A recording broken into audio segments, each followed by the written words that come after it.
Dinosaurs, जो रेंगने वाले जीवों के वंशज थे, लेकिन आकार में बहुत ही बड़े। डायनासोर्स ने पृथ्वी में बहुत ही लंबे समय तक राज किया। करीब 14 करोड़ सालों तक इस धरती पर इन दैत्याकार छिपकलियों का राज था। परंतु उसके बाद क्या हुआ? आखिर ये डायनासोर्स कहाँ विलुप्त हो गए? आखिर वो कौन सी घटना थी जिसने इनका नामो निशान मिटा दिया? इसे जानने के लिए हमें समय में फिर से पीछे जाना होगा। तो आइए चलते हैं आज से 6.5 करोड़ साल पीछे। आज से करीब 6.5 करोड़ साल पहले धरती का मौसम काफी सुहाना था।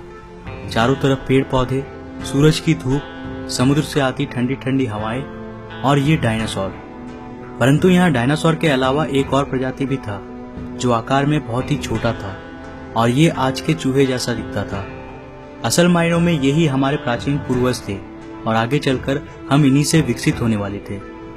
ये थे मैमल्स, यानी स्तनधारी जीव। आपकी जानकारी के लिए मैं बता दूं कि डायनासोर्स अंडे देते थे, लेकिन मैमल्स अंडे नहीं देते हैं। हम इंसान भी एक मैमल हैं। उस वक्त ये मैमल्स डायनासोर्स के डर से जमीन के अंदर बिलों में छुप कर रहते थे और इनकी यही खासियत इनके लिए वरदान बनने वाला था। जब ये सारे जीव आराम से धरती में अपना जीवन बिता रहे थे, उस वक्त एक 10 किलोमीटर के डायमीटर वाला एक एस्टेरॉइड सीधे धरती की ओर बढ़ रहा था। धरती के ग्रेविटेशनल फील्ड में घुसते ही इसका रफ्तार एकाएक और तेज हो गया। प्रत्येक सेकंड के साथ साथ ये धरती के करीब और करीब बढ़ता जा रहा था। करीब 70,000 किलोमीटर प्रति घंटे के रफ्तार से यह धरती के वायुमंडल में प्रवेश करता है। धरती के वायुमंडल में घुसते ही घर्षण की वजह से ये एक आग के गोले में बदल गया। इसकी चमक इतनी अधिक थी कि इसके 800 किलोमीटर के रेडियस में आने वाले सभी जीव पूरी तरह से अंधे हो चुके थे।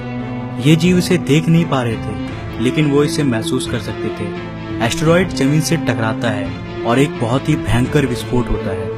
ये विस्फोट इतना शक्तिशाली था कि इसके टकराते ही पृथ्वी की लाखों मीट्रिक टन धातु अंतरिक्ष में चला गया। विस्फोट वाली जगह पर एक 180 किलोमीटर चौड़ा और 20 किलोमीटर गहरा गड्ढा बन गया।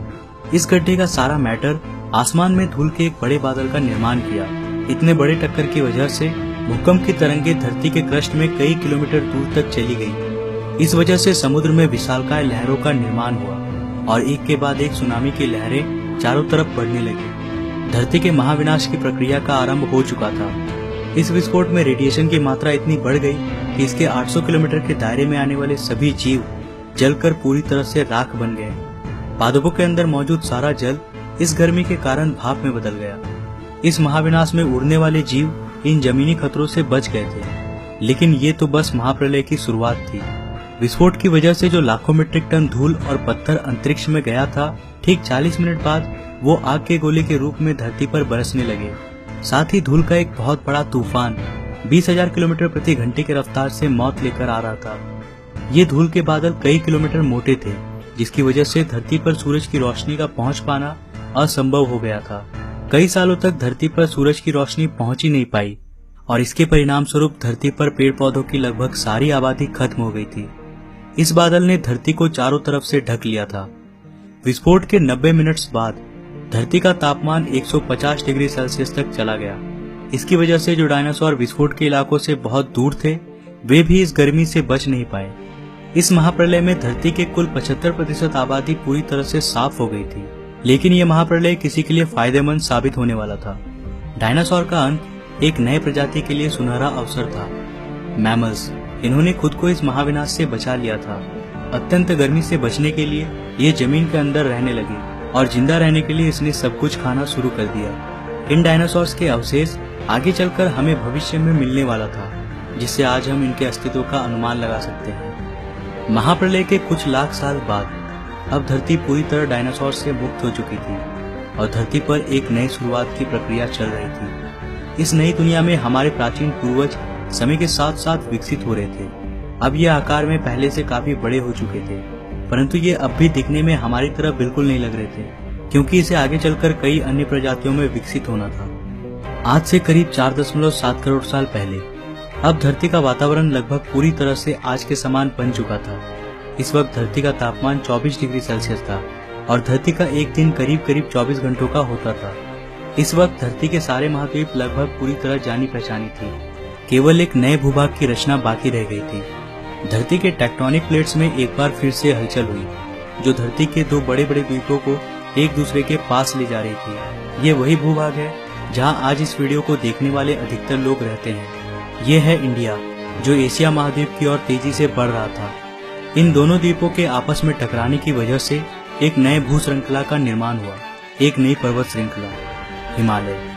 और ये है दुनिया की सबसे ऊंची चोटी, माउंट एवरेस्ट। इस पर्वत श्रृंखला में गिरने वाला बर्फ आगे चलकर कई नदियों का निर्माण करने वाला था, जो भविष्य में दुनिया के लगभग आधी आबादी को पीने का पानी मुहैया कराने वाली थी। लेकिन यहाँ धरती पर अब भी कुछ कमी रह गई थी। धरती पर अभी भी कोई चीज लापता थी। वे थे हम मनुष्य। लेकिन परिस्थितियां अब बदलने वाली थी।